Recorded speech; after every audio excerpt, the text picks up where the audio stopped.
जाइब हम डाला पंडित बोलाइब काशी से हो माथा पर लेके जाइब हम डाला पंडित बोलाइब काशी से और सोया डलई बड़ा घरे नहीं अइब तो सुन सुबती मंगा ले खलासी से और सोया डलई बड़ा घरे नहीं अइब सुबती मंगाल खलासी से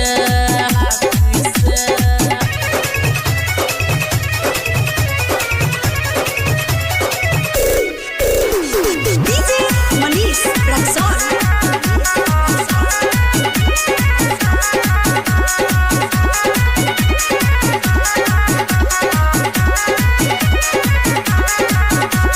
चढ़ले बछट जब से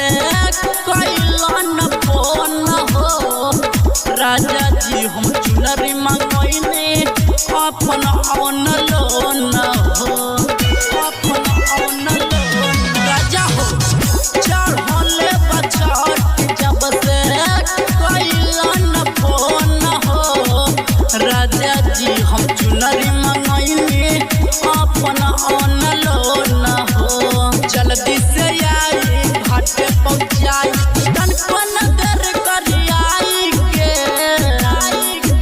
और सोया डलई बर घरे नहीं अइब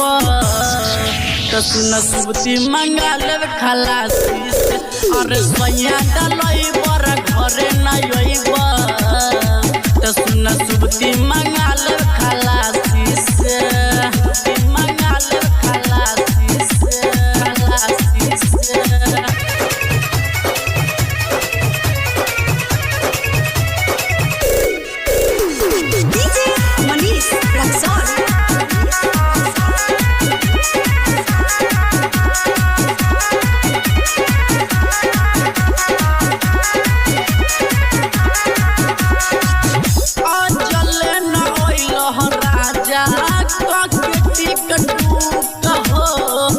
जल्दी से आई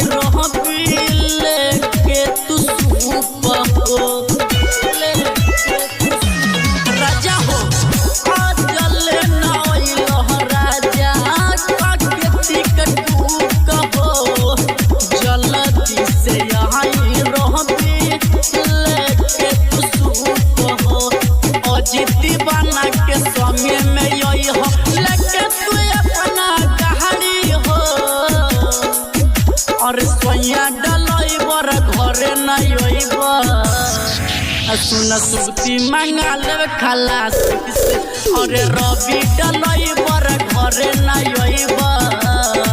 तो सुन सुबती मंगा ले खलासी से सुबती मंगा ले